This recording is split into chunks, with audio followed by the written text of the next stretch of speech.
ിക്കുന്ന രണ്ട് കുഞ്ഞുമക്കള് സ്ഥിരമായിട്ട് നോക്കുന്നത് പോലെ അന്നും വരുന്ന വഴിയുള്ള തോട്ടിലേക്ക് നന്നായിട്ടൊന്ന് നോക്കി. സൂക്ഷിച്ചു നോക്കണ്ട ഉണ്ണി, യുവന്മാരാണ് ആ കുരുന്ന മക്കൾ.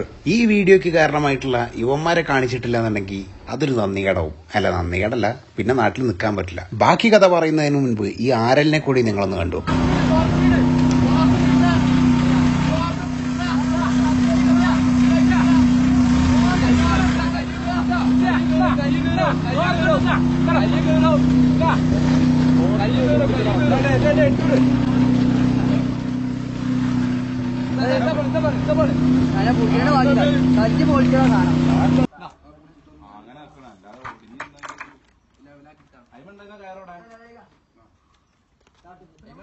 അങ്ങനെ നമ്മളെ ചെക്കന്മാര് സസൂക്ഷ്മ നിരീക്ഷണം നടത്തിയപ്പോ കണ്ടതോ ഒരു കിടിലൻ ആരലിനെ കണ്ടപ്പോ അതിന്റെ വേജാറ്, അതിനെ പിടിക്കാനുള്ള വ്യഗ്രതയോട് കൂടിയിട്ട് ഓടി വന്നതോ മീനുകളുടെ പേടി സ്വപ്നമായിട്ടുള്ള സിദ്ധിയുടെ വീട്ടിലേക്ക്.